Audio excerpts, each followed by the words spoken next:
Assalamualaikum warahmatullahi wabarakatuh. Bismillahirrahmanirrahim. Alhamdulillahilladzi 'allama bil qalam wa 'allamal insana ma lam ya'lam. Wassalatu wassalamu ala sayyidina wa habibina Muhammadin ya nabiul ulumi wal hikam wa ala alihi wa ashabihi ma damatil ayyam amma ba'du la hawla wa la quwwata illa billahil aliyyil azim. Alhamdulillah, pada siang hari ini kita diberikan kenikmatan oleh Allah yang sangat luar biasa sehingga kita bisa kembali ngaji kitab hadis Sahih Bukhari Mukhtasar Ibnu Abi Jamrah. Sebelum kita mulai pengajian ini, marilah kita berkirim Fatihah terlebih dulu kepada junjungan kita baginda Nabi besar Muhammad sallallahu alaihi wa alihi wasallam. Ila hadratil habibina wa syafi'i qulubina wa qurrati a'yunina wa qudwatina sayyidina wa maulana Muhammad sallallahu alaihi wasallam wa ala alihi wa sahbihi wa ahli baitihil kiram. Al-Fatihah. Iyyaka na'budu wa iyyaka nasta'in. Ila hadratil Imam Abi Abdullah Muhammad bin Ismail bin Ibrahim bin Al-Mughirah Al-Bukhari. Al-Fatihah. Bismillahirrahmanirrahim.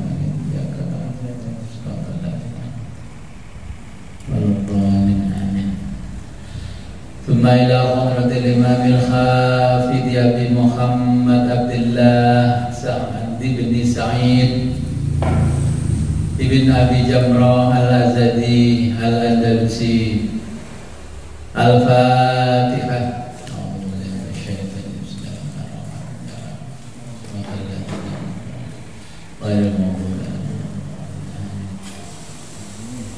Thumma ila jami' muallifil kutubi wa syarihiha wa musannifiha wa ila jami' man ajazana ila al-muntaha. Syawlillahi lahul Fatihah. Walladzina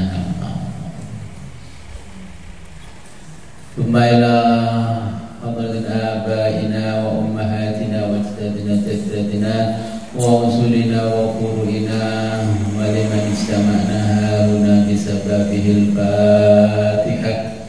A'udzu billahi minasyaitonir rajim.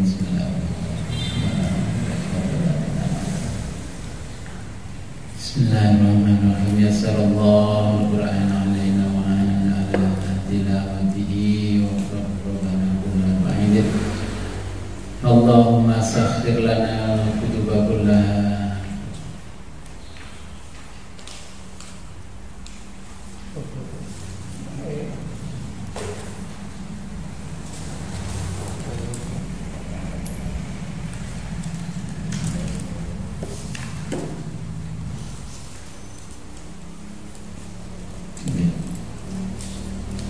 Sampai hadis 4 ya. Bismillahirrahmanirrahim. An Uqbah bin Harits. An Uqbah bin Harits, hadis diriwayatkan dari Uqbah bin Al-Harits. Qala, berkata Uqbah, Shallaitu, aku sholat ma'an Nabi, bersama dengan Nabi sallallahu alaihi wasallam.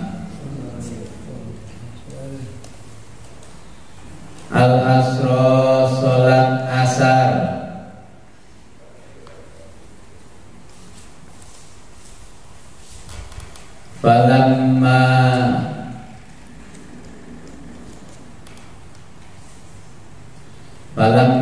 ketika sudah selesai sallama salam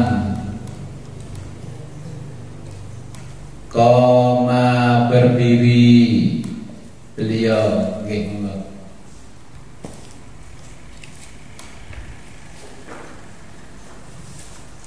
sari'an cepat-cepat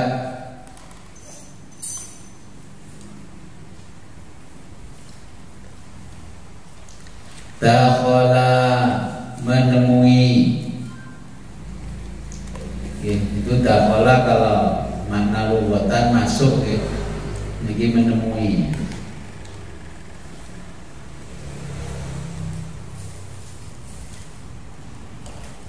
Ala batin pada salah satu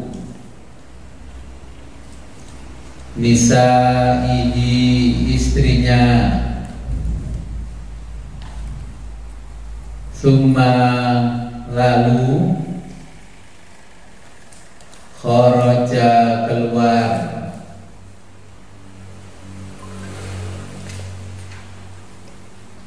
waro'a dan melihat ma pada fi wujuhil qaumi fi wujuhi ekspresi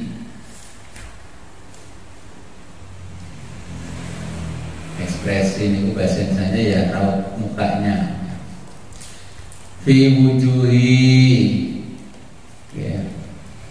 Ekspresi al qaumi orang-orang min ta'ajjubihim min karena ta'ajjubihim keheranan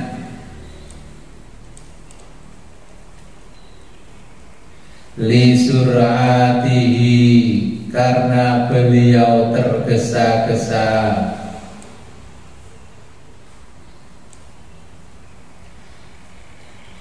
faqala kemudian beliau bersabda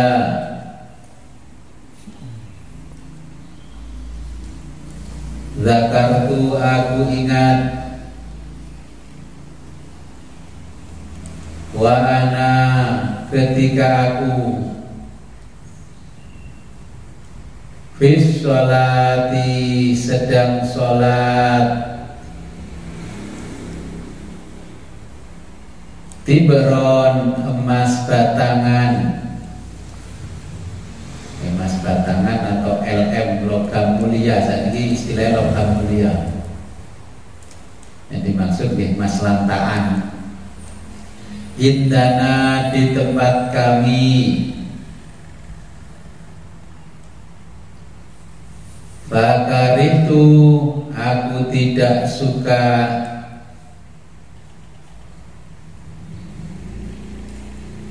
ayumsia dia sampai sore hari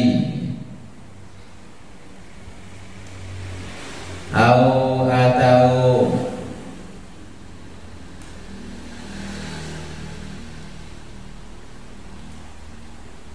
yabita dia bermalam indana di tempat kami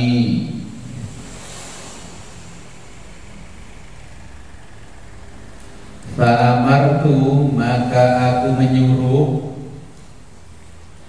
bikismatihi untuk membagikannya. Ini di zaman Rasulullah sikap Nabi terhadap harta. Nah, kalau kita ada mas logam mulia batangan ya cepat-cepat masuk ke brankas. Dan Nabi perintah tadi pakai ngomong ngaji terus pada teko kayak isa gram sak gram dari woyoan. Ya, ini bedanya sikapnya Nabi terhadap duniawi dan sikap kita terhadap duniawi. Kita ditinggalkan harta menangis. Kalau Nabi Nabi berbeda. Nabi meninggalkan harta, justru harta-harta itulah yang menangis. Nabi dikejar harta, kita yang mengejar-kejar harta. Makanya Nabi setiap hari itu ya sedekah, ya. Apa yang beliau miliki sedekah, disedekahkan. Nabi tidak pernah nyimpen beras itu ya sampai tontonan kiloan, kintalan, tidak pernah. Pokoknya secukupnya, tidak pernah disimpan lama-lama. Kalau saya nyimpan aja sudah 3 kintal untuk persiapan Ramadan sampai Lebaran. Ya. Seharusnya ya paling enggak ya selawi kilo lah. Oke, nanti hisapnya terlalu panjang kalau kita punya harta. Saya juga menyimpan beberapa benda seperti disebutkan Nabi, ya, emas batangan, logam mulia, ya. Ada yang mereknya Antam, ya. Ada juga mereknya UBS, ya, semacam-macam. Kalau saya menyikapi harta, ya, walaupun tidak bisa seperti Nabi, saya tidak menyimpan uang asing di dalam rekening saya. Nabi tidak pernah menyimpan uang asing di dalam rekeningnya. Kenapa? Kalau uang itu uang asing yang kita simpan, contohnya jenengan menukar dolar, ketika dolar turun, terus jenengan berbondong-bondong beli dolar. Oke, katakanlah beli dolar 100 juta, terus disimpan dapat sekian dolar. Nah, ketika dolar naik, jenengan jual. Sikap itu yang tidak disukai oleh Nabi. Kita itu sama dengan menggadaikan bangsa kita sendiri dengan orang lain. Uang 100 juta berbentuk pecahan rupiah itu bergeser ke dolar, ya. Sedangkan dolar tidak bisa dipakai alat tukar di kita. Sedangkan uang rupiah kita dikunci dengan dolar. Makanya munculnya dinar dirham ketika zaman Nabi itu karena banyak orang menyimpan mata uang asing. Maka pilihannya mata uangnya adalah emas. Nah, sekarang kalau mau menyimpan jangan mata uang asing, ya simpan saja emas batangan yang banyak. Kalau emas nanti semakin banyak kita simpan, berarti rakyat Indonesia itu semakin banyak simpanan deposit emasnya. Bank BI boleh mencetak uang sebanyak-banyak sesuai dengan emas yang dimiliki. Okay. Memang dari sisi pribadi menguntungkan kita, tapi dari kemaslahatan sosial kita merugikan banyak orang. Kenapa rupiah itu selalu turun? Karena orang kita ini masih banyak yang menyimpan dolar. Jenengan menyimpan 100 juta saja dengan dolar. 100 jutanya jenengan itu sudah bisa diapa-apakan karena bergeser nilainya dengan dolar. Ini kalau kita mengikuti Nabi saja pada waktu itu karena mata uangnya pakai emas tadi simpan emasnya. Dinar dirham tidak disimpan. Mata uang dinar dirham itu bukan mata uangnya Nabi, itu sebelum Nabi lahir itu sudah ada mata uang dinar dirham. Itu mata uang dari Romawi, ya, karena Arab zaman dulu kekuasaan Romawi Timur, maka pakai mata uang namanya dinar dan dirham. Jadi pecahannya emas, yang satunya perak.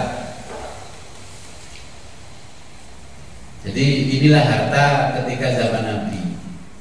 Umat Islam zaman dulu sampai ke Khilafahan Utsmani masih menggunakan mata uang dinar dirham. Okay.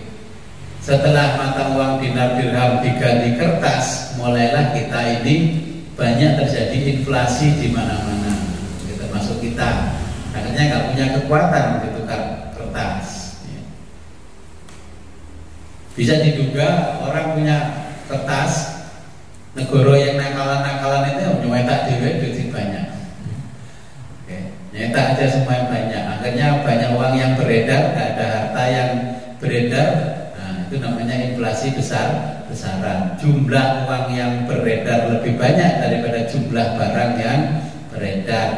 Oke, makanya ini kita mengikuti Nabi, jangan sampai menggadaikan bangsa kita sendiri dengan cara membeli mata uang asing. Saya saja kalau pergi ke luar negeri, ya separuh saya membawa uang di negara tujuan, ya saya tukarkan dulu di Indonesia. Yang sisanya saya kadang membawa emas batangan yang 2,5 gram, 3 sampai 5 itu saya bawa. Tapi kalau tahun sekarang ini belum pernah. Nggak tahu nanti biar cukai tanya nggak bawa emas atau bawa apa. Tuku wedak no Hongkongnya membayar 9 juta. Wedak 200.000, pajaknya 9 juta. Nah ini kan nggak bijak. Ya, makanya dulu kalau saya keluar negeri bawa uang negara tujuan itu secukupnya. Kemudian di sana saya cari orang-orang ke tempat-tempat di mana menerima emas, ya, emas batangan. Jadi kalau saya menukarkan emas batangan, nilainya itu tidak turun. Ya. Kalau di sana naik ikut naik lah. Kalau saya bawa dolar, dolarnya turun ya ikut turun. Saya akhirnya berkurang. Nah, sekarang aturan bea cukai begitu, saya belum pernah keluar negeri setelah aturan bea cukai seperti itu. Kalau saya keluar Indonesia membawa emas katakanlah 20 gram, kira-kira ditanya apa enggak. Nah kalau kita bawa dalam bentuk perhiasan, di sana nggak laku dijual karena perhiasan. Ya, yang laku dijual itu yang batangan, yang standarnya internasional. Ya, ini kalau kita menyikapi tentang harta, ya kiblat kita kepada Nabi. Ya. Makanya begini. Kalau kita menyikapi harta seperti Nabi ini harga barunya, ini nggak boleh 1 ton gabah, ya kan? Ini bisa 5 ton, 6 ton. Kita untuk mendapatkan benda seperti ini harus mengumpulkan hasil panenan katakanlah 5 ton, barulah kita dapat sesuatu hanya segini. Minggu berikutnya kita jual, paling harganya tinggal separuh, lebih dikit. Nah, makanya kalau kita melihat apa yang diajarkan Nabi kan tidak bijak ini 5 ton. HP yang saya pakai itu bisa 10 ton untuk ngaji, yang satunya itu juga lebih mahal lagi. Ya. Saya pertimbangkan begini, maksudnya tuku HP 12 juta, ya kan? HP 12 juta, pengisinya podo ae. Tapi kalau saya nggak beli HP semacam itu, saya ngupload ngaji di YouTube, nggak bisa masuk.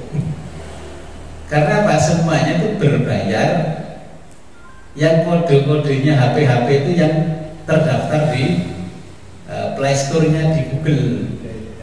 Makanya di awal-awal ngaji itu suaranya kecil, ini itu karena itu dulu nggak berbayar. Nah ini kadang-kadang saya berpikir mengingat apa yang dilakukan Nabi, tapi ini untuk kepentingan ngaji 12 juta, kayak ini nggak bisa ngaji. Ya.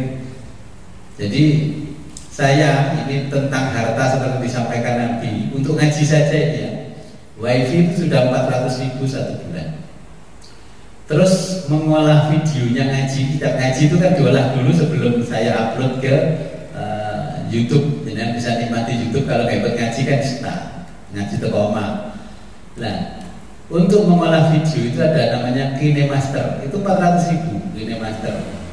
Kenapa 400.000? KineMaster itu punyanya Jepang, tapi dijualnya di pasar Amerika. Jadi saya kena pajaknya Jepang karena itu punyanya orang Jepang. Saya kena pajak Amerika karena itu dijualnya di pasar Amerika, downloadnya di Indonesia. Jadi kena 3 pajak, sehingga untuk mengolah video saja harus 400.000 1 bulan. Nah, bayarnya pakai apa? Tidak mau dibayar uang tunai, bayarnya harus pakai kartu kredit. Jadi kartu kredit tidak bisa bayar. Terus ngaji yang malam. Ngaji malam yang Zoom sama, Zoom itu juga 400.000, tidak bisa dibayar dengan uang rupiah. Ini nggak bisa dibayar dengan uang rupiah. Kalau saya pakai aplikasi yang downloadan kayak punyanya jenengan, semua itu nggak akan mampu menyimpan video lebih dari 2 jam. Ini 5 jam mampu menyimpan videonya karena berbayar. Terus nggak ada logonya, watermarknya nggak ada. Gitu. Jadi kayak jenengan yang video cuma 15 menit, 20 menit atau detik-detikan itu kan masih gratis. Nah, kalau sudah jam-jaman ini nggak ada Terus menyikapinya bagaimana dengan kondisi seperti ini? Saya menyikapinya masuk akhirat luwih didik timbangane dunyone. Kenapa akhirat saya? Saya hitung 400 kali 5. 4 kali 5 kan sudah 2 juta. Untuk kepentingan ngaji 2 juta. Kalau orang yang ngaji ini materialistis alias pelit, ya nggak mau, sia-sia 2 juta. Boleh 2 juta. Dinyicil vario kok oleh luru. Anyar kabeh. Nah, jadi saya berpikirnya, saya mempelajari apa yang disampaikan Nabi dari beberapa hadis, dari beberapa kitab. Bagaimana kita harus bijak untuk menggapai akhirat. Saya begini, kalau saya bekerja, pergi ke kantor, saya naik mobil, bensin saya, mobil ini sudah 300.000. Kalau pakai mobil yang ras 300.000. Tol saya 200.000. Berarti berapa? 500.000. Kemudian di sana makan siang. Makan siang, teman-teman ini nggak ada yang ngajak saya makan siang ke warung gitu, nggak ada. Tetap kelasnya masih rumah makan. Jus saja saya minum itu 50.000. Jus 50.000. Itu saya kadang gini, aku tuh kunang-nanang oleh 10 porsi. Ya warung depan ini jelas dapat 10 porsi. Tapi nggak mungkin saya bersama orang-orang ini beli. Akhirnya saya pertimbangkan pengeluaran saya duniawi sekian. Saya harus bisa ngimbangi yang saya keluarkan untuk urusan duniawi. Ngopi. Habis itu ditelepon lagi lah sama rekanan di kantor dan sebagainya, ngejak ngopi. Ngopi minimal itu Excelso namanya, okay? Warung kopi ini Excelso. Itu punyanya Amerika. Ngopi di yang satu lagi ngejak ngopinya di Starbucks. Kopi di Excelso itu 1 cingkir itu 100.000. Starbucks itu lebih mahal lagi 150.000. Terus di tempat-tempat begitu, ngopi ada camilannya, jajan-jajan di warung itu, ya ada kentang goreng macam-macam. Kentangnya kalau 200.000 itu tak tahu kalau Mbak Tami wis saulan langganan. Di Jawa itu gitu.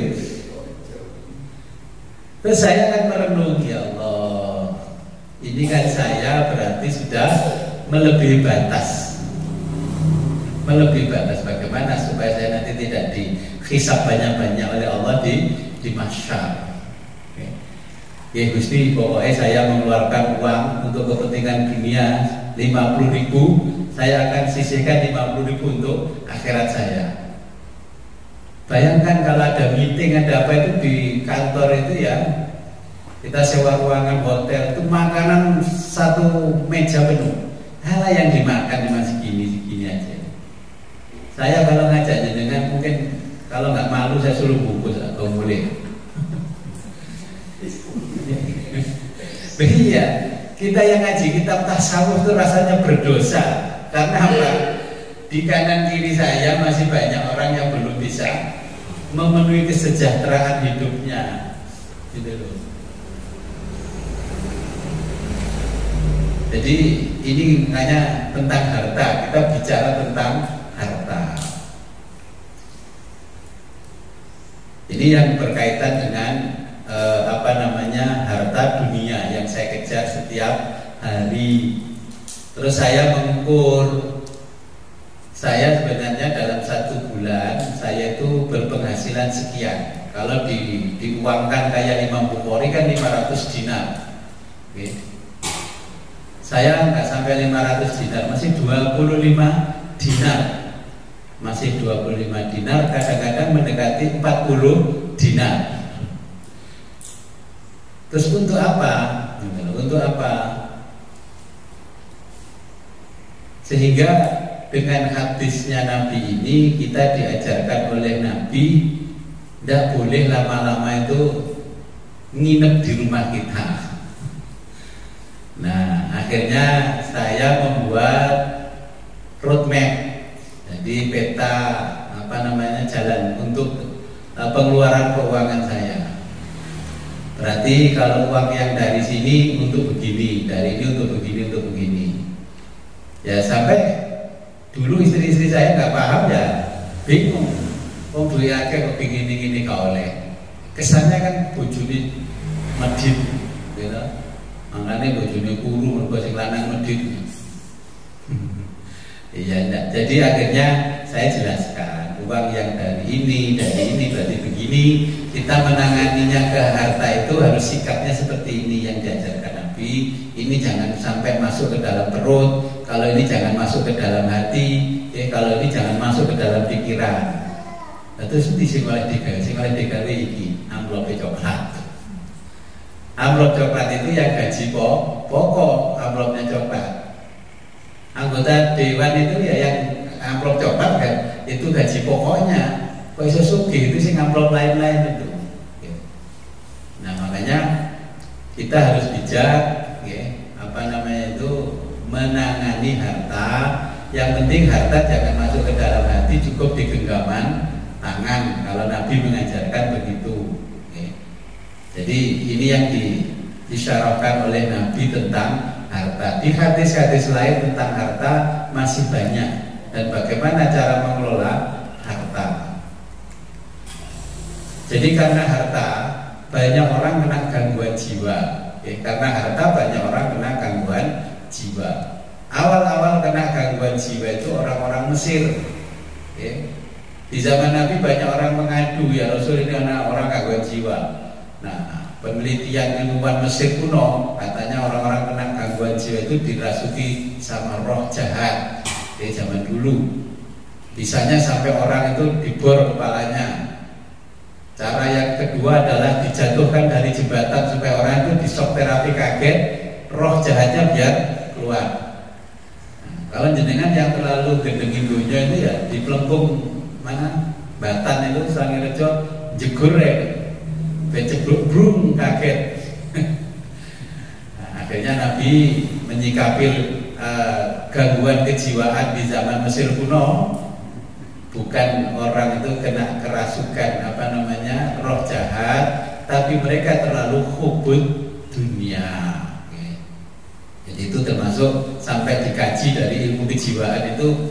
Ternyata setelah dikaji dalam dunia modern, orang gila itu bukan karena kemasukan jin, rata-rata karena harta, karena benda, karena pangkat.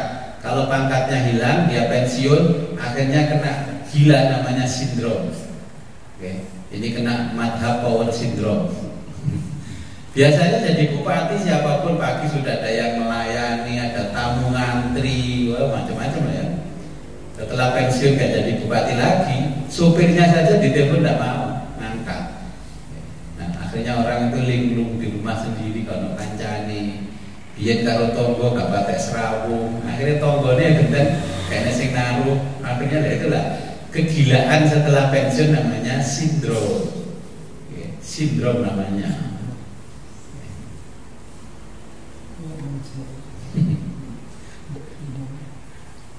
Kita lanjutkan an Quraibin. Hadis diriwayatkan dari Quraib. Sa'alat bertanya, Saba Ummu Salamati, Ummu Salamah, ini nama orang Ummu Salamah.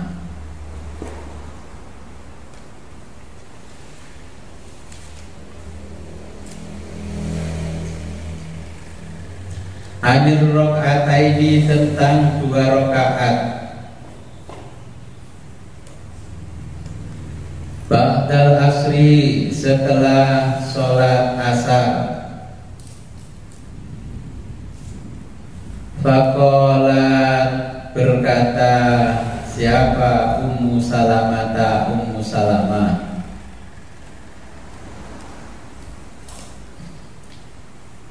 Sami'tu, aku mendengar, an-nabiyya, Nabi sallallahu alaihi wasallam, yanha, melarang, anhuma, 2 rakaat setelah asar. Summa lalu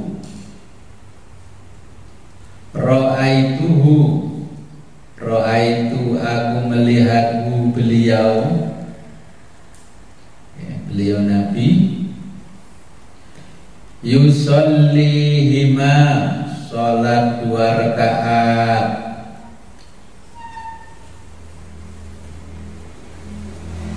hina seusai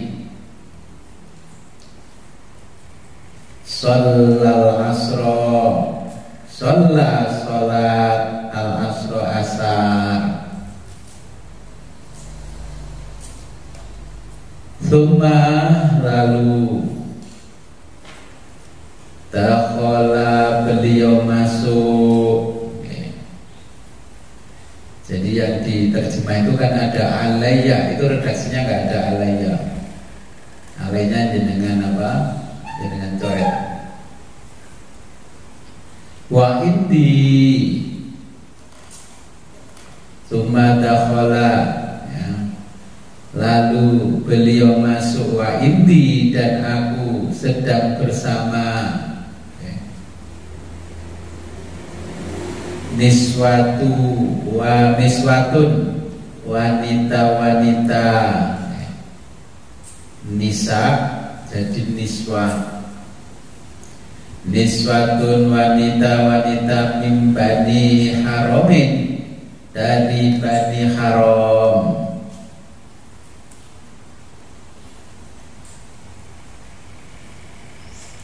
minal ansori, dari kabilah Ansor.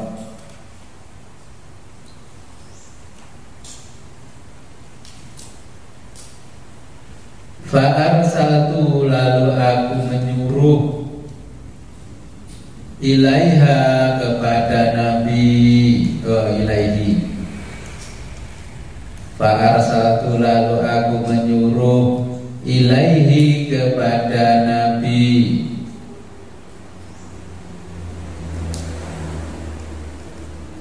al-jariyata, seorang budak wanita.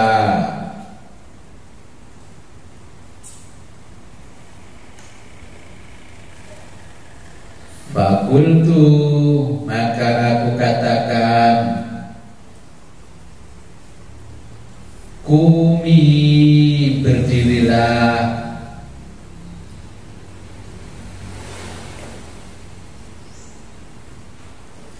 bijambihi, di sampingnya, di sampingnya maksudnya di sampingnya Nabi. Waquli, dan sampaikanlah, lahu, kepada Nabi,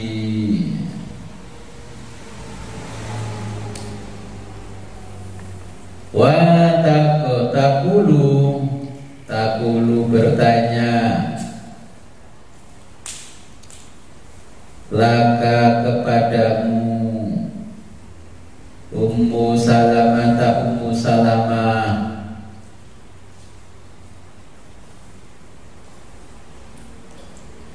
ya Rasulullah, wahai Rasulullah,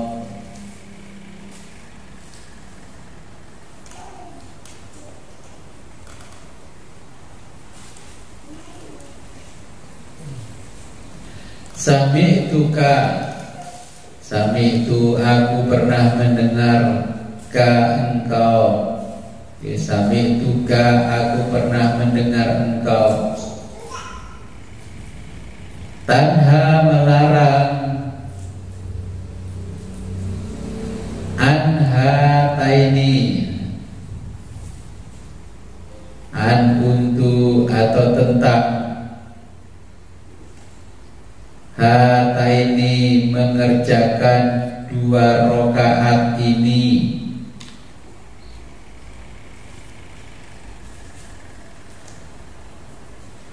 wa araka, namun aku melihatmu,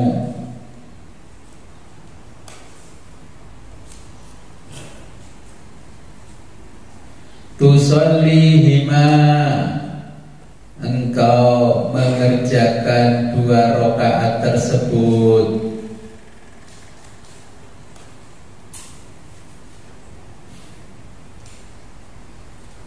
Fa'in asyara, fa'in jika beliau asyara memberi isyarat,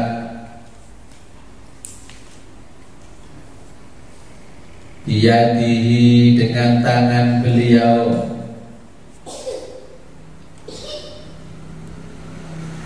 fastakhiri maka mundurlah,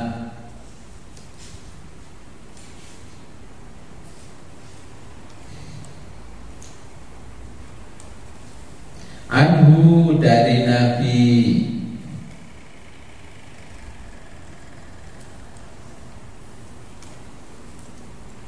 fa'alatil jariyatu, fa'alat lalu melaksanakan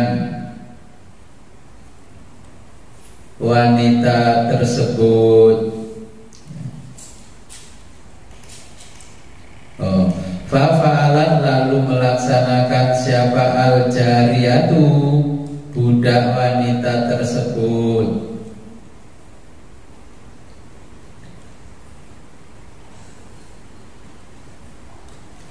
Fa'asyara kemudian Nabi memberi isyarat, biyadihi dengan kedua tangannya,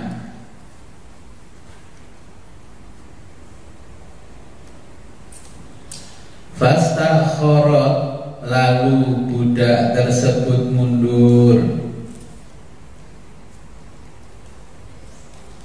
anhu dari Nabi,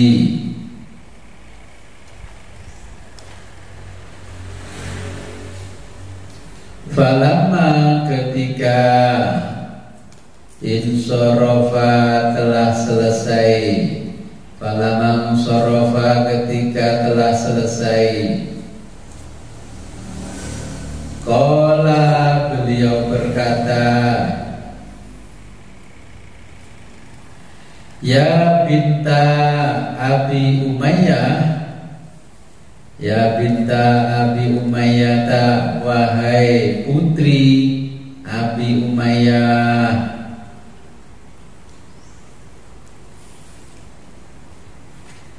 sa'alti engkau bertanya, anir rakaataini tentang 2 rakaat, allataini yang 2 rakaat dikerjakan ba'dal asri setelah asar.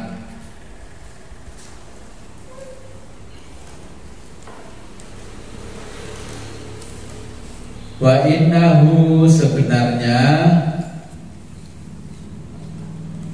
atani telah datang kepadaku nasun orang-orang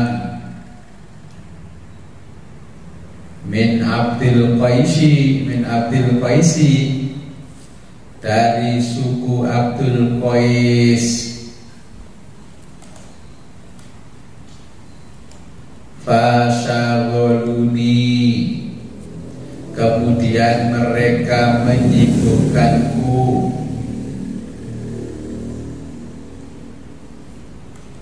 anir rakaataini untuk mengerjakan 2 rakaat,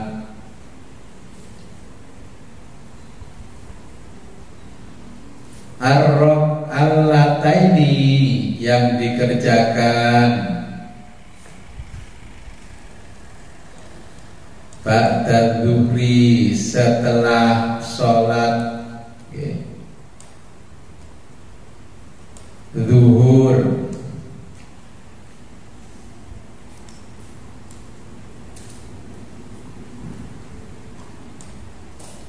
fahuma keduanya, hatani adalah 2 rakaat itu,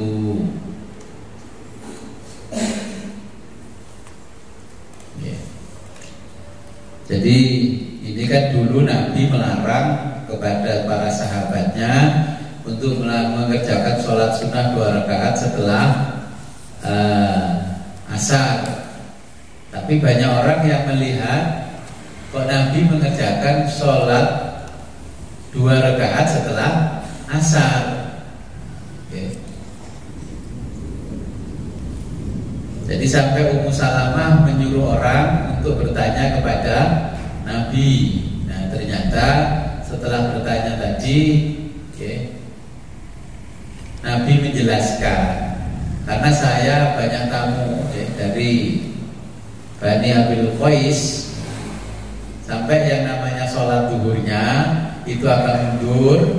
Setelah sholat duhur baru Nabi mengerjakan ba'diyahnya sholat duhur, baru setelah Nabi itu sholat asar. Nah mereka menyangka Nabi itu mengerjakan 2 rakaat setelah sholat asar, karena waktunya Nabi terjeda karena ada tamu. Sehingga sebenarnya yang terakhir itu adalah sholat asar, bukan sholat ba'diyahnya asar yang pernah dilarang oleh Nabi. Kenapa kita ini kok dilarang mengerjakan 2 rakaat setelah asar sama setelah subuh?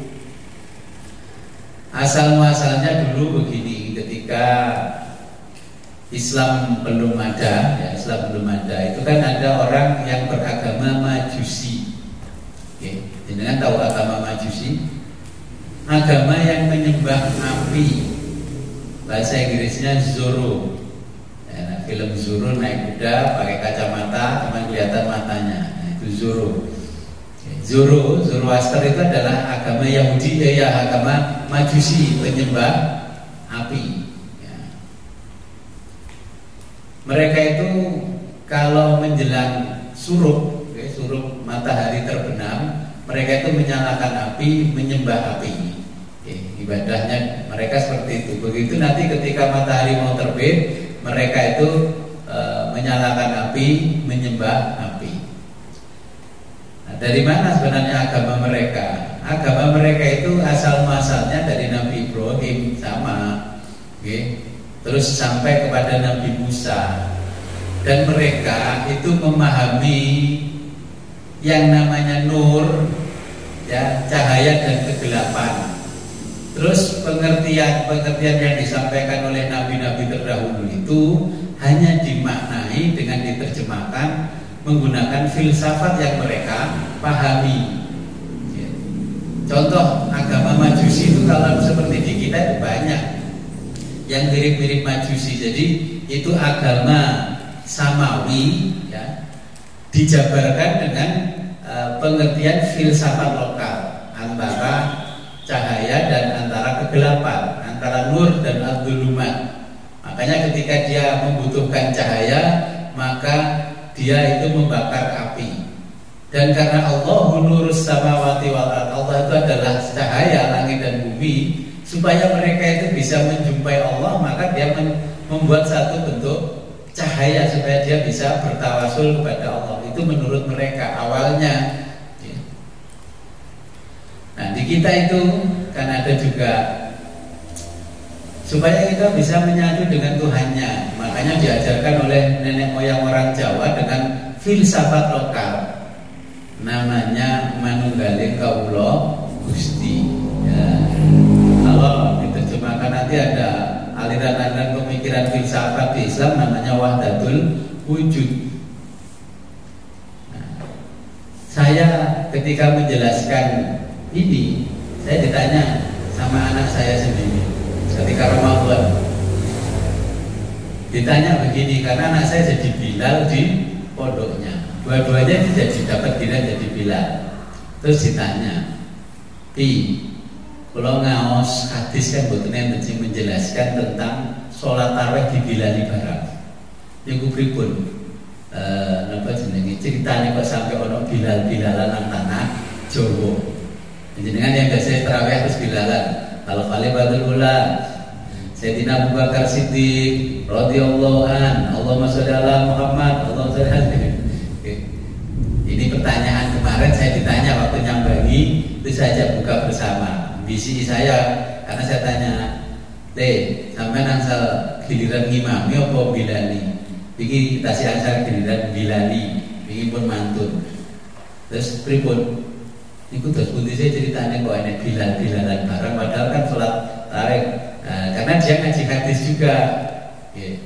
Ini saya lemparkan ke jenengan. Jenengan tanya cucunya Mbah kono anu Mbah.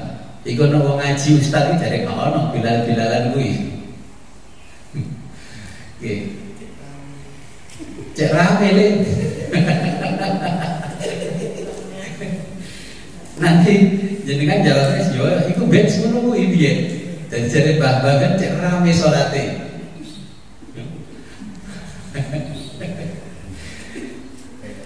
Iya kemarin ditanya begitu, ini tak takon ngomong ora kira-kira bilali sholat tarawih. Kok sholat tarawih ben cepet kok bilali bareng tambah suwi. Oke. Nanti kalau bubur di sini penutupan pengajian monggo jenengan bilali nggih monggo, gak dibilali nggih monggo. Kok gak boleh-boleh iki. Apa kira-kira ini pertanyaan dari anak yang usianya seusia cucunya jenengan? Tanya, kenapa tarawih nek bilalan bareng? Pokoknya jangan jawabnya ngawuri. Masuk adanya kunut. Nggih. Jenengan kira-kira apa itu? Ono bilal-bilalan. Jadi Pak Kono bener itu jawabannya pertama bener ini. Masjid Muhammadiyah sepi, LDI sepi. Nang masjid itu rame nih, rame. Iku cek syiar, sallallahu Muhammad. Mana-mana terus nek sallallahu ala nabi. Kalau kedua mataan namanya batas ya orang itu. Tetapi itu memang betul ada sejarahnya. Di zaman awal-awal Islam masuk ke tanah Jawa, mulailah yang namanya Keraton Ngayogyakarta Hadiningrat itu berubah dari Mataram menjadi Ngayogyakarta Hadiningrat, berubah jadi kesultanan, berubah jadi kesultanan. Nah Islam yang dibawa ke tanah Jawa itu yang membawa rata-rata ulamanya ahli tasawuf. Dan di pantai utara, wabil khusus itu di Pengging, itu mulai muncul orang-orang alumni dari Iran. Alumni dari Iran, salah satu tokoh besar adalah Syekh Siti Jenar. Kalau orang Iran itu kan sangat tidak suka dengan para sahabat Nabi. Sukanya adalah ahlul bait saja, tidak menyukai sahabat Nabi. Tapi zaman dulu kan belum dijelaskan kalau itu orang Syiah. Makanya ulama-ulama di tanah Jawa pada waktu itu berijtihad supaya masjid-masjid itu tidak ditempati oleh kelompok mereka. Bagaimana caranya? Makanya akhirnya dibuatkan satu lafal, ya, kalimat-kalimat yang dibaca oleh Bilal. Al-Khalifatul Ula Sayyidina Abu Bakar Siddiq, supaya orang-orang yang alumni dari Iran itu kupingnya panas, gak mau sholat di masjid-masjid yang didirikan oleh Keraton Ngayogyakarta. Itu kan caranya orang menolak Syiah. Orang sekarang menolak Syiah diusir-usir, gak usah diusir. Cara yang paling halus menolak di zaman dulu itu dengan menciptakan, ya, kalimat-kalimat supaya mereka itu tidak mau bersama dengan kita, karena kita memuja-muja yang namanya sahabat. Artinya mengagungkan, ya, bukan memuja. Jadi mengagungkan para sahabat. Mereka membenci sahabat, ya, mencintai ahlul bait tapi gak mencintai sahabat. Nah mereka kan akhirnya kupingnya panas. Itu tujuan politisnya dari ulama di era itu, ya. Sampai anak cucunya yang meneruskan ini nggak tahu kisahnya. Ya untuk saya dulu tanya, saya juga dulu tanya, aneh, nogene kang dak itu mesti ya. Dulu tuh masih kecil saya kan namanya Pak Suhada itu yang rumahnya timur itu. Ya. Kamu mesti gini sih, sawi. Ya. Dulu kan nggak banyak tempat ibadah kayak sekarang. Masjid di balai desa belum ada, adanya cuma 2 tempat itu sama ke Masjid Idul Kani. Saya merenung gitu, oh boy. Ternyata memang ada catatan sejarah di kitab itu seperti itu. Saya membacanya di mana? Nah, saya diwariskan dari nenek moyang, mbah saya itu ada catatan-catatan dari Keraton Ngayogyakarta karena Mbah Buyut orang Jogja. Nah ini dia semua itu. Nah itu ternyata ada catatan begitu, ditulis tangan rapi sekali. Dan di situ ada tulisan Al-Quran khotnya, tulisan tangannya Mbah Buyut saya sendiri. Mbah Buyut saya yang rumahnya di Jombang, bukan rumahnya di sini. Ya memang di situ dikisahkan untuk menanggulangi pengaruh-pengaruh Syiah, ya Syiah yang sesat ya. Itu dulu ulama-ulama menciptakan satu tambahan amalan ibadah di luar sholat dengan lafal-lafal Al-Khalifatul Ula Sayyidina Abu Bakar Siddiq radhiyallahu an. Terus setelah sholat membaca pujian itu tauhid, ya. Tauhid itu yang sallallahu ala nabi sampai terakhir. Karena takut orang Jawa yang belum memahami betul-betul Islam, dia nanti sudah menerima ajaran wahdatul wujud, gak sebelum sholat. Karena orang yang beragama Islam yang keren itu nggak sholat, karena pada waktu itu ajarannya berislam yang keren adalah yang tidak sholat. Sholat itu namanya sholat daim, sholat kapanpun bisa. Nah itu yang tadinya terjadi di zaman itu, sehingga ulama-ulama itu seperti itu. Itu memang kreasinya ulama Nusantara. Kalau nggak begitu, dengan sudah jadi seperti mereka. Makanya kenapa seperti itu? Ada orang yang dinamakan Syekh Lemah Abang. Kenapa kok Lemah Abang? Syekh Lemah Abang itu bahasa Jawanya Syekh Siti Jenar. Siti lemah, Jenar itu abang. Kenapa? Karena mereka itu dulu datang ke Indonesia setelah pulang dari Iran, itu membawa tanah dan membawa batu dari tanah Karbala. Nah karena ada peristiwa cucu Nabi dipenggal kepalanya, dibunuh itu Sayyidina Husain, okay. Terus orang-orang di sana kan kalau sholat itu mengambil tanah Karbala yang merah dan ada batunya.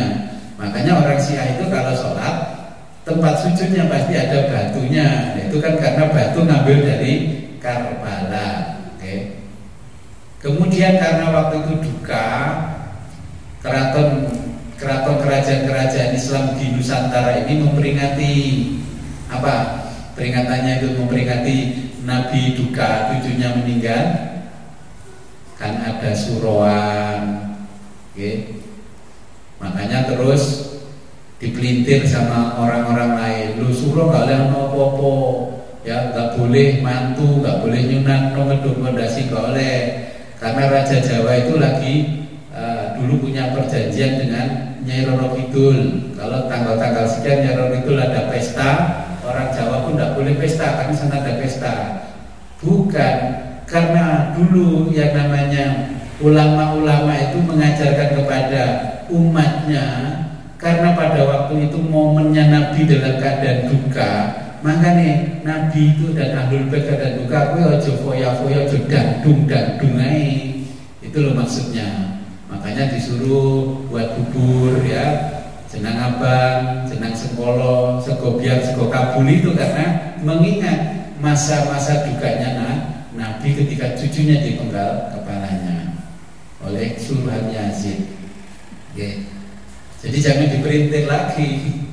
Makanya orang Indonesia pada waktu itu terus tidak boleh, wes boleh mantu, boleh gini, pokoknya intinya nggak boleh ada hingar-bingar, jingkrak-jingkrak nggak boleh, okay. Karena itu sejarahnya. Okay. Nanti kalau ditanya jangan tentang agama terus menyebutnya Kola Primbon Jowo. Dan memang saya baca di kitab Primbon Jowo ada makna itu. Betal Jemur itu memang dikisahkan begitu. Jadi karena Nyai Ratu Kidul itu ada pesta, Raja Jawa yang bersekutu itu tidak boleh pesta karena di sana lagi ada pesta. Padahal umat Islam dulu karena masa dukanya Nabi, hari berkabung kita nggak boleh ada pertunjukan apapun, ikut prihatin, ya. Jadi nanti jangan dipelintir kalau itu nenek moyang dulu menghormati Mbah Nyai Ratu Kidul.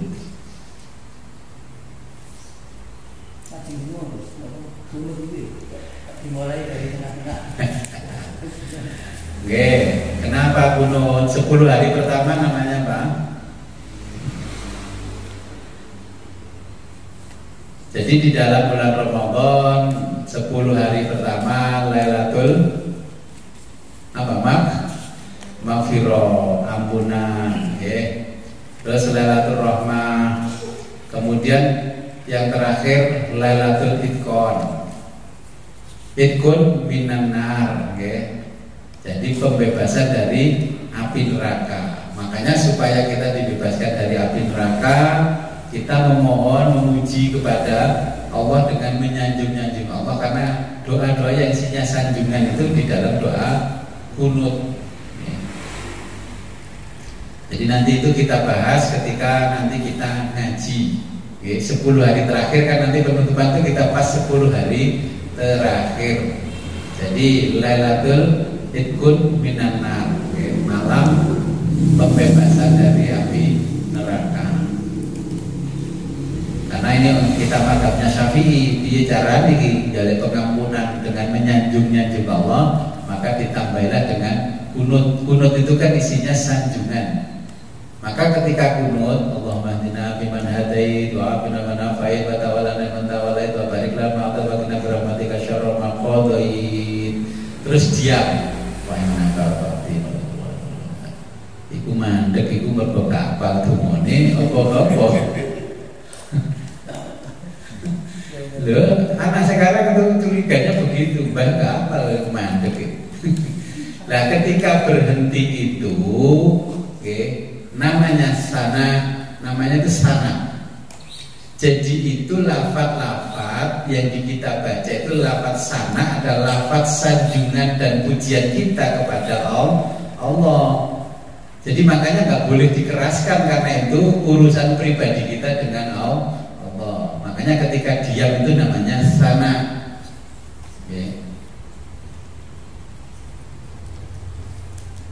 Itu namanya sana, baru setelah selesai baru dibaca lagi yang keras.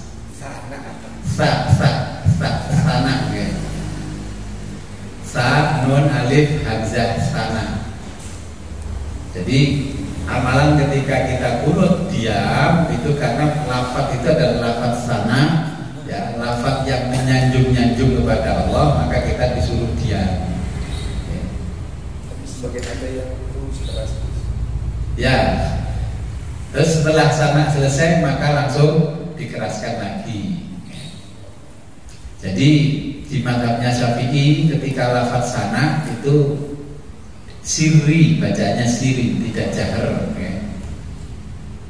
Jadi nanti kalau ada yang tanya, aku komandek loh, ini kalimat sana, lagi menyanjung-nyanjung Allah, ini hubungannya pribadinya hamba kepada Tuhannya. Maka diajarkan oleh Nabi dan para ulama ini, kita disuruh untuk sirri bacaannya.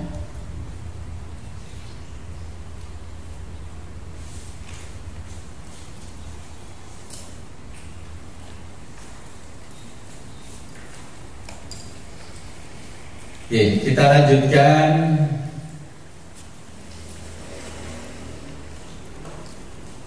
Bismillahirrahmanirrahim.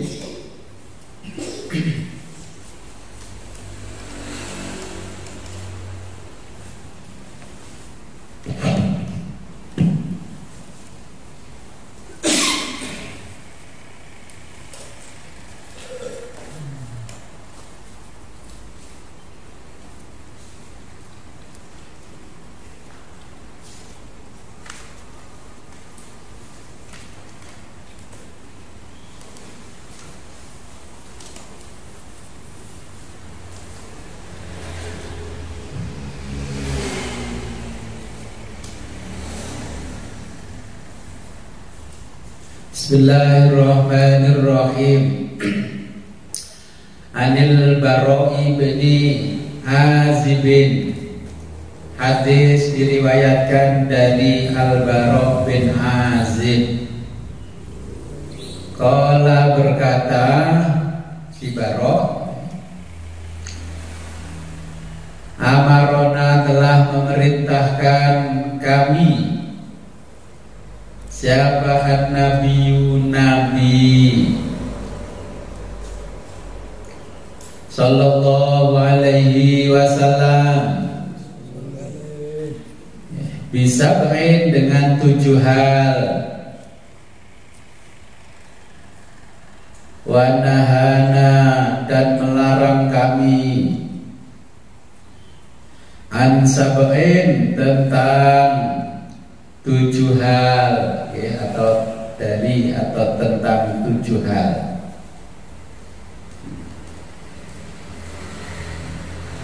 Amarona memerintahkan kami bi'itba'il janaizi untuk mengiringi jenazah. Perintah pertama mengiringi jenazah. Wa iyadatil maridi. Perintah yang kedua menjenguk atau membesuk orang sakit. Wa iyadatil maridi dan menjenguk orang sakit. Al-maridi orang sakit. Sekarang menjenguk orang sakit tidak boleh. Kalau masih nopocoy, padahal datangnya itu membawa doa kesembuhan. Wa ijabatid da'i dan memenuhi undangan. Kalau diundang harus datang. Kalau nggak bisa datang, langsung mendatangi yang punya hajat, matur, saya nggak bisa mendatangi undangan karena ada acara yang sudah lebih awal. Wa nasril madlumi dan menolong al madlumi orang teraniaya.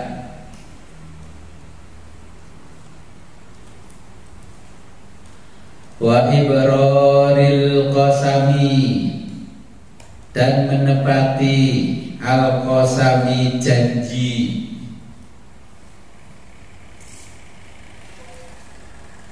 Wa raddis salami dan membalas salam.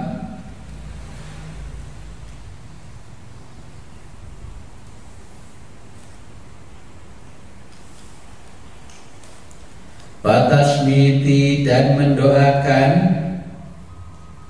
al-atisi orang yang sedang bersin. Jadi kalau bersin asing, alhamdulillah. Nah, dengan mendoakan yarhamukallah, terus didoakan sama yang bersin, yahdikumullah. Kenapa orang bersin itu harus berdoa?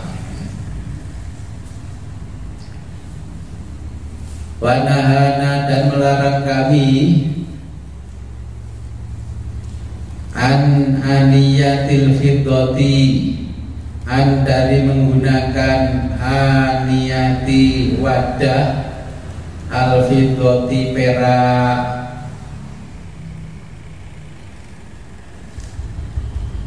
wal mayasiri dan kain sutra halus, menggunakan kain sutra halus. Wa khotamil dhahabi dan cincin emas. Khotam cincin al-dhahabi emas. Wal khariri dan sutra kasar.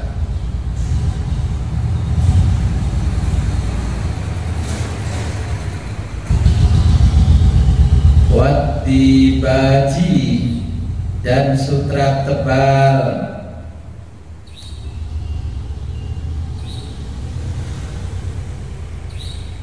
Wal kosi dan kain kosi. Kain kosi itu kain tenunan yang dicampur-campur dengan benang sutra, namanya kosi. Wal astabroki dan kain sutra yang tebal. Jadi tenunan sutra yang tebal bersama dengan al-qasi.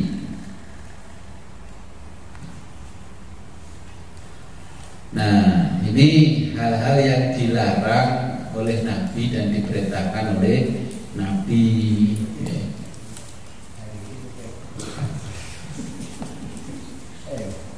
Gak boleh kita laki-laki menggunakan emas. Jadi 7 hal yang diperintahkan Nabi, ya, termasuk mengiringi jenazah, ya, menjenguk orang sakit, ya, memenuhi undangan, ya, menolong orang yang teraniaya, kemudian menepati janji dan menjawab salam wa tasmitil atish. Jadi itu orang yang sedang bersin. Kenapa orang bersin kok mengucapkan alhamdulillahirabbil alamin? Jadi dulu di awal penciptaan manusia, Adam itu ketika ruh pertama diperintahkan untuk masuk ke jasadnya Nabi Adam, kan salah masuk. Ruh kamu masuklah ke jasadnya Adam. Masuk dengan lafaz Allah, Allah, Allah, Allah, Allah, Allah, ya. Akhirnya sampailah dia masuk lewat kaki, di kakinya mulai bergerak-gerak, ya, sampai di tangannya mulai gerak-gerak, sampai di lehernya mulai gerak-gerak dan ngorong. Masuklah ke mata sampai matanya berkedip-kedip, turun sampai ke hidung, hidungnya nggak mampu langsung bersin, hasing. Nah, ternyata kepalanya lepas dari lehernya, nah, akhirnya diambil lagi dan ditempelkan kembali, nempel. Akhirnya ruh disuruh keluar lagi oleh Allah dan disuruh masuk ke jasadnya Adam dengan lafaz Allahu, Allahu, Allahu, Allahu. Nafas kita itu kalau kita dengarkan ya ini Allah. Kenapa nggak boleh Allah yang masuk duluan? Allah itu maha besar, nggak mungkin mampu menampung ini. Okay? Maka dulu keluarnya baru Allah. Setelah itu bersin yang kedua sudah tidak, lepaslah lehernya. Maka Nabi Adam mengucapkan alhamdulillah. Malaikat yang ada di sekitarnya Nabi Adam mendoakan Adam, ya rahmatullah. Terus Nabi Adam menjawab, yahdikumullah. Nah itu kisahnya bersin mengucapkan alhamdulillah. Orang Islam lucu, bersin dengan virus, alhamdulillah. Terus saya dulu pernah digitukan sama teman yang non muslim. Mas kenapa sih orang Islam bersin tambah alhamdulillah? Oh virus. Iya irung lu mendino kan ya virus ya bersin. Ya karena sinusitis ya bersin. Nah itu sejarahnya kenapa disuruh mendoakan orang yang bersin, walaupun itu peristiwa pertama penciptaan Nabi Adam, okay. Tapi alhamdulillah ketika kita bersin berkali-kali pun tidak ada yang lepas kepalanya. Okay, jadi itu kisah penciptaan ketika Allah itu presentasi di depan para malaikat, ternyata Nabi Adam malah bersin. Dari malaikat yang lain yang tadinya protes tentang penciptaan Adam, ngono kok jadi makhluk paling hebat. Wah, hikmahnya protos.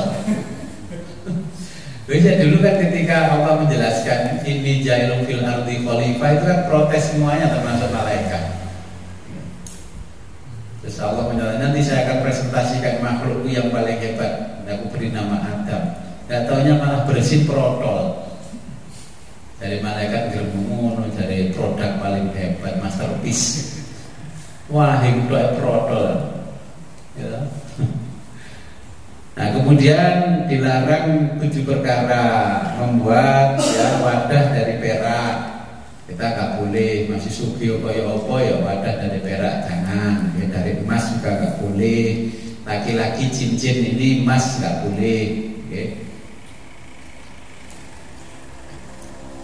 Kemudian menggunakan sutra juga nggak boleh. Okay. Sutra tebal, tipis, kandel. Nah, terus tenunan yang dirajut-rajut dilapisi dengan sutra pun tidak boleh. Pokoknya masih ada unsur sutranya, tidak boleh. Kalau zaman dulu para sahabat manut aja, menikahi Nabi begitu manut. Kalau orang sekarang ngapain sih kok nggak boleh? Kan banyak laki-laki sekarang cincinnya emas, bahkan kalungan. Ya, kayak dongking itu 5 kilo di kalungan dodoni. Ya, kenapa nggak boleh? Nah, akhirnya ilmuwan itu meneliti. Nah, ilmuwan meneliti kenapa Allah melarang kaum laki-laki menggunakan emas. Ternyata di dalam tubuhnya laki-laki ini unsur emasnya sudah banyak. Makanya tidak boleh ketempelan dengan emas, supaya terjadi sesuatu nanti yang menyebabkan orang itu menderita satu penyakit. Makanya jangan menggunakan emas. Kalau perempuan diperbolehkan menggunakan emas, menggunakan sutra diperbolehkan. Laki-laki juga tidak diperbolehkan.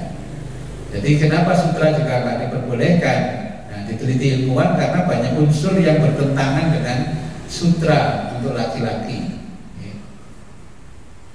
Kalau perempuan boleh, laki-laki tidak boleh. Jadi ini beberapa hal yang diperintahkan Nabi dan dilarang oleh Nabi. Mungkin dari sini dulu ada pertanyaan. Oke. Bukti yang dianjurkan Nabi untuk menolong seseorang itu kan merupakan kewajiban. Jadi kalau kita menolong orang, tapi yang ditolong itu justru akan berbalik mencelakai kita. Bagaimana Anda gitu? Nulung wong kok sing musik senengane mendung awakmu kok tulung iki.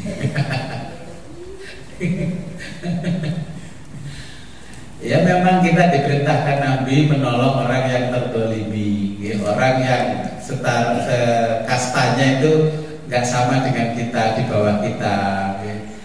Terus ada memang fenomena sosial itu iki nek tak tolong aku ambek aku ngrowok kenoi. Di hadis lain itu dijelaskan menolong, kalau kamu memunculkan kasih sayang kepada orang lain, maka Allah juga akan memunculkan kasih sayang kepada dia. Makanya itu yang hadis sebelumnya kan Nabi menjelaskan kalau rojul laki-laki suami itu dapat cobaan dari tetangga, makanya perintahnya Nabi itu kita harus makan amar ma'ruf nahi mungkar. Jadi mencontohkan kebaikan-kebaikan kepada orang lain. Orang yang membenci kita pun tidak apa-apa, saya diberi kita. Saya orang-orang yang membenci juga sama. Akhirnya saya baiki, saya contohkan amar ma'ruf nahi mungkar, amar ma'ruf nahi mungkar. Akhirnya orang itu kan dijawab dengan fakta. Jadi contoh dengan kata-kata itu tidak akan mempan. Kalau contoh dengan perbuatan bil amal itu lebih baik. Makanya kita maksudnya Nabi amar ma'ruf nahi mungkar itu ya kita harus bisa memberikan contoh yang baik kepada orang yang suka menjadi kita. Nah nanti letaknya di mana? Gerowegeno ganda. Itu letaknya memang innamal a'malu binniyat yang ada di dalam hati. Makanya Allah itu melalui Nabi kalau berbuat apapun liwajhillah, kata-katanya itu liwajhillah, yang dipandang hanya wajahnya Allah, tidak memandang wajahnya Allah sing gaplek tadi. Lenian sedekah ya krono Allah bae mah gaplek bahkan pokoknya disantuni. Saya juga sering mengalami malah yang orang di luar saya ini malah sering protes. Gus, wong niku lek kali jenengan njogo ngrumasani jenengan kok sih sama Nabi itu. Lah ya iki ngamalno amar ma'ruf nahi mungkar dari Kanjeng Nabi. Kuat ndi sing amar ma'rufe karo mungkare. Tapi lama-lama nanti jadi baik. Walaupun masih tahun-tahun pertama sih, kalau ketemu saya, Gus, sih rasani ini. ya seperti itulah. Makanya saya tetap mengikuti Nabi.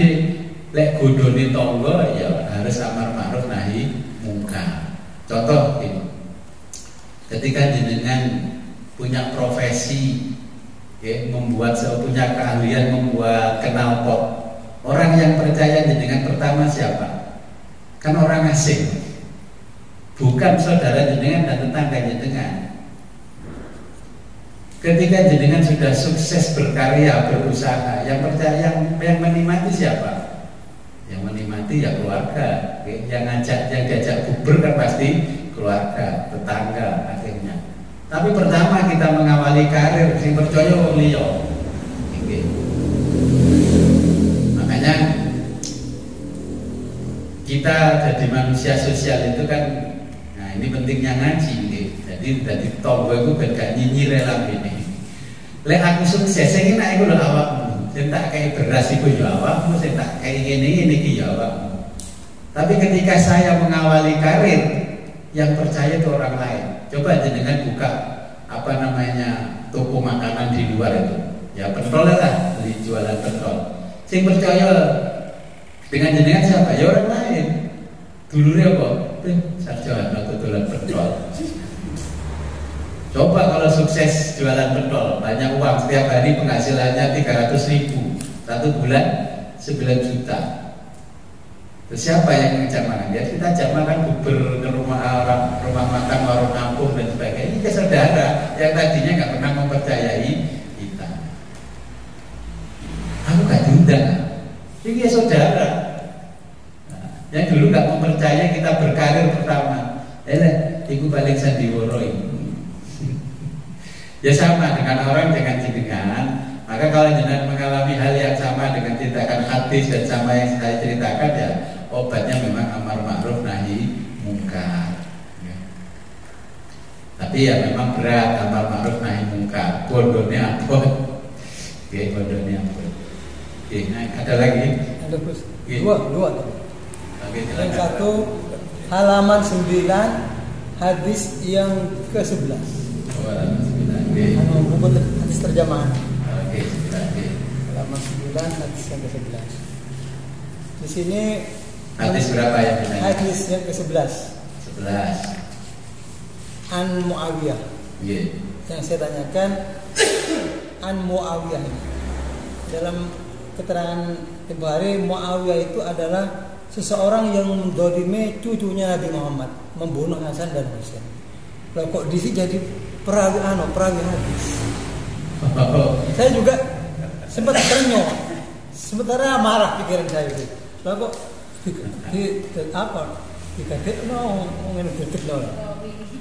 jadi perawi. Padahal itu membunuh, mendolimi Hasan Husain dan Fatimah dan Ali. Itu yang membunuh cucu Nabi bukan Muawiyah. Tapi, itu kan ada Muawiyah bin Abi Sofyan. Itu yang membunuh namanya Yazid. Bukan. Nah, itu dinastinya dinasti Umayyah, bukan Muawiyah. Yang membunuh siapa, Gus? Yang membunuh itu Yazid. Karena khalifah pada waktu itu iri melihat istrinya Husain cantik. Terus nyuruh orang supaya istrinya suruh nyeraikan. Diceraikan tidak mau, nggak boleh. Terus akhirnya Husain ngomong sama istrinya, kamu mau dipinang sama khalifah, bagaimana? Tapi aku suruh menceraikan kamu. Ya, terserah pilihanmu, kalau kamu pilih khalifah silakan. Tapi ternyata milih Sayyidina Husain. Itu sebenarnya mau diceritakan nanti di hadis berikutnya ya. Terus pertanyaan kedua, Gus. Ringkas pertanyaan. Okay. Yang terjemahan halaman 29. Okay. Terus halaman 29, keterangan paling di atas, besok penyembah berhala itu oleh Allah akan diikutinya. Yeah.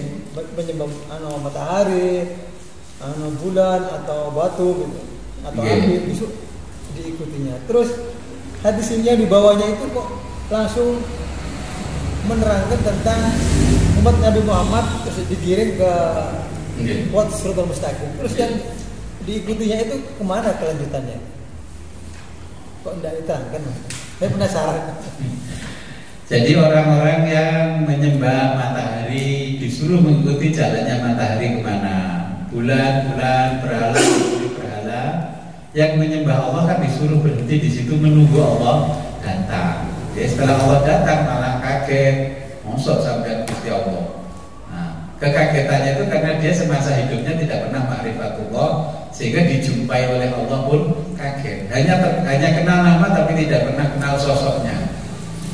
Nah, kemana? Akhirnya mereka melewati satu jembatan. Jembatan itu dalam bahasa Qurannya namanya as-sirat. Nah, sirat dijelaskan di Al-Quran surat Al-Fatihah itu siratal mustaqim.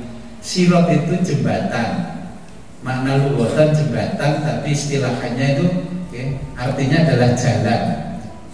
Al-mustaqim yang jejak. Jejaknya berarti berdiri. Ini mengukur ketinggian, bukan mengukur kepanjangan. Nah, mustaqim itu artinya lurus. Kalau mustaqim makna bahasa artinya berdiri tegak. Ya, tapi ini bukan makna bahasa, maka artinya lurus. Karena Nabi nanti melewati Siratal Mustaqim bersama para sahabatnya. Nah, para nabi-nabi yang lain berada di pinggir sirat itu dengan mengucapkan Allahumma salim, Allahumma salim, Allahumma salim, selamatkan, selamatkan, selamatkan. Nah, di keterangan lain, siapa orang yang bersama Nabi rombongan yang pertama? Ya, pertama orang yang pernah berjumpa Nabi semasa hidupnya. Berjumpa orang yang pernah berjumpa Nabi semasa hidupnya, dan orang yang pernah berjumpa orang yang berjumpa Nabi semasa hidupnya ila yaumil kiamah. Baru kedua orang-orang yang ahli ibadah dengan membaca sholawat. Saya pernah berjumpa orang yang pernah berjumpa dengan Nabi. Saya mendapatkan ijazah dari guru saya. Contohnya gini ijazahnya, saya mendapatkan ijazah musofakah, salaman. Guru saya mengatakan saya dulu salaman dengan guru saya ketika guru saya masih hidup. Guru saya dengan gurunya itu masih hidup, dengan gurunya masih hidup, dengan gurunya masih hidup, dengan sahabat ini masih hidup, dengan kanjeng Nabi juga masih hidup. Makanya yang saya ijazahkan dengan itu adalah masih hidup itu modal pertama kita kalau ingin satu rombongan dengan Nabi.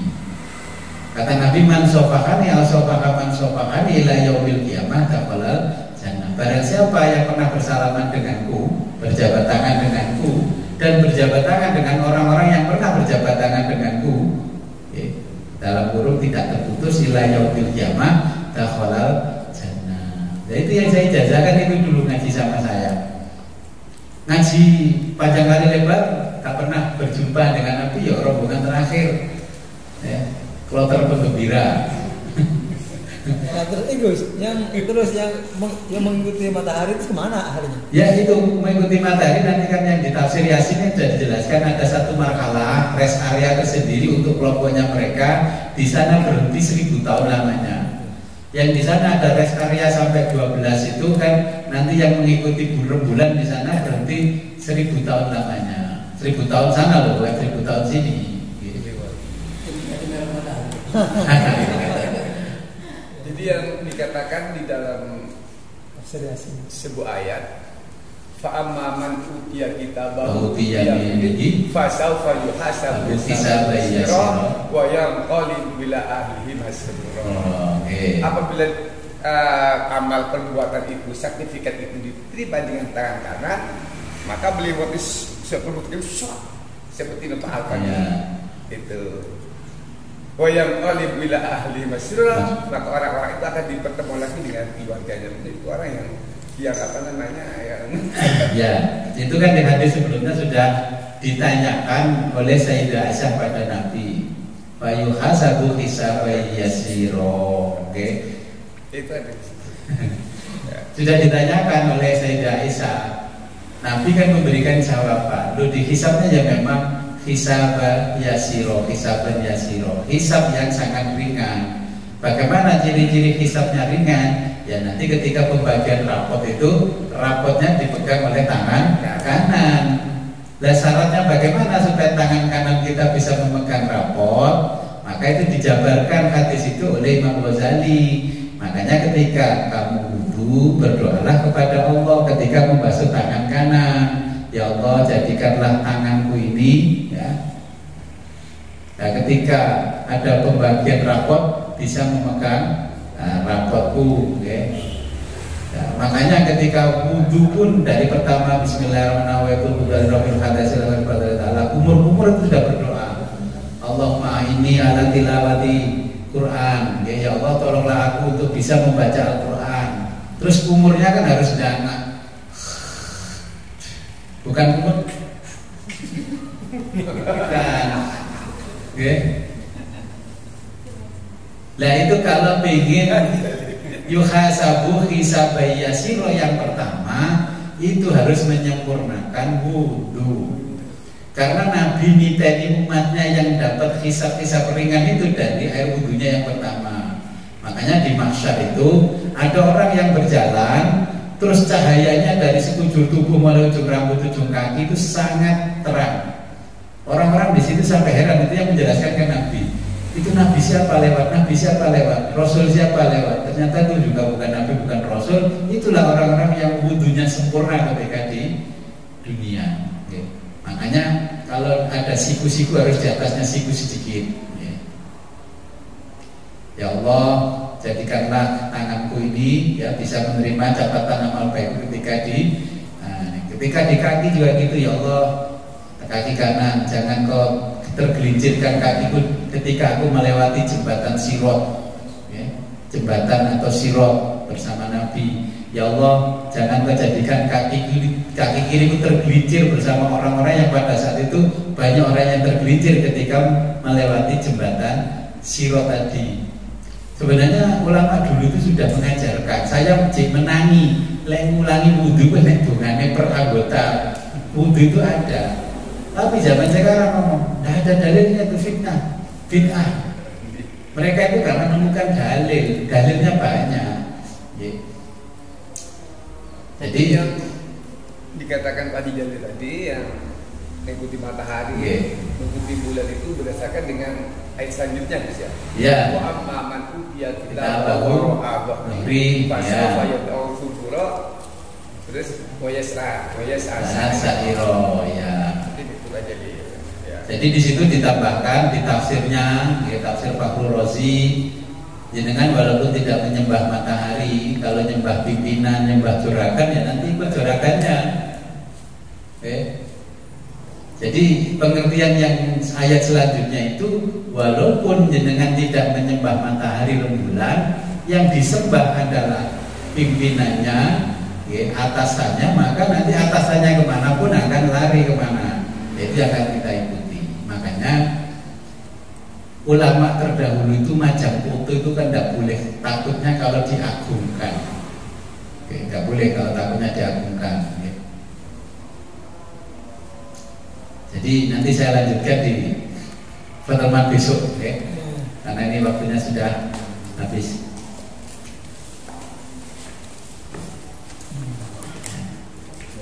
Sebenarnya yang ngaji ya harus begini, tapi karena ini Ramadan aku cuma mepet, ya. Ya sebelum kita akhiri, marilah kita berdoa kepada Allah. Mudah-mudahan apa yang kita pelajari pada sore hari ini membawa manfaat dan barokah di dunia dan akhirat.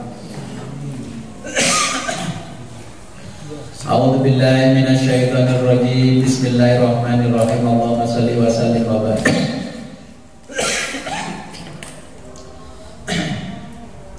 Allahumma salli wa sallim wa barik ala sayyidina Muhammad wa ala ali sayyidina Muhammad wa ala kulli sahabati Rasulillah ajma'in. Allahumma salli ala sayyidina Muhammad salatan taj'aluna bihal istiqamah tatba'uha al-karamah wa tashkuruna bi batika sholihin bi sa'adati wal karamah fid din wa dunya wal akhirah.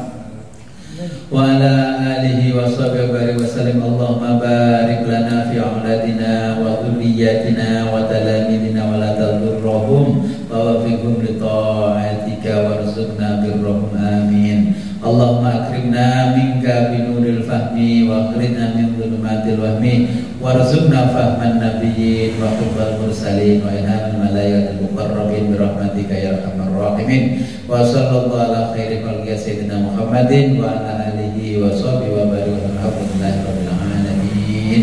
Al-Fatihah.